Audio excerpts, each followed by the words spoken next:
Salut à tous! Aujourd'hui, on va parler d'un sujet qui fait beaucoup parler. Pourquoi certains étrangers décident de quitter le Japon?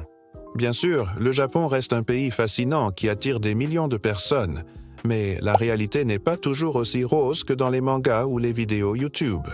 Première raison, et pas des moindres, la barrière de la langue. Imaginez-vous devoir déchiffrer non pas un, mais 3 systèmes d'écriture différents. Le japonais est considéré comme l'une des langues les plus difficiles à maîtriser. Et même après des années d'études, beaucoup d'étrangers se retrouvent limités dans leurs interactions quotidiennes. Cette frustration constante de ne pas pouvoir s'exprimer pleinement ou comprendre les subtilités de la communication peut vraiment peser sur le moral. Deuxièmement, parlons du fameux karoshi, ou mort par surmenage. La culture du travail japonaise est intense, avec des journées qui s'étirent souvent tard dans la nuit. Les nomikai, obligatoires, ces sorties après le travail, peuvent être épuisantes quand on préférerait rentrer chez soi.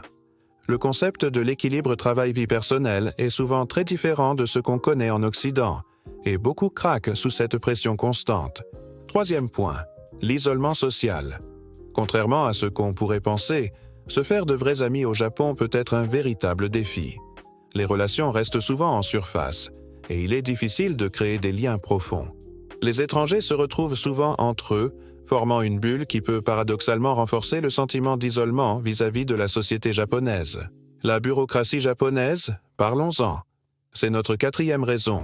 Que ce soit pour louer un appartement, ouvrir un compte en banque ou renouveler son visa, chaque démarche administrative peut se transformer en parcours du combattant. Les règles sont strictes, souvent peu flexibles, et la paperasse semble sans fin. Cette rigidité administrative peut devenir particulièrement pesante au quotidien. Enfin, le choc culturel. Beaucoup arrivent au Japon avec une image idéalisée, nourrie par les médias et la pop culture. La réalité est différente. Le conformisme social, les règles non écrites, les attentes de la société peuvent créer un décalage difficile à supporter sur le long terme. Ce qui semblait charmant au début peut devenir source de frustration. Mais attention, ce n'est pas tout noir. Ces défis ne sont pas insurmontables et beaucoup d'étrangers réussissent à s'épanouir au Japon. La clé est souvent dans la préparation et les attentes réalistes. Si vous envisagez de vous installer au Japon, prenez le temps de vous renseigner, d'apprendre la langue et surtout, gardez l'esprit ouvert.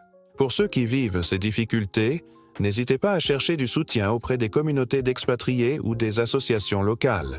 Il existe de nombreuses ressources pour vous aider à surmonter ces obstacles.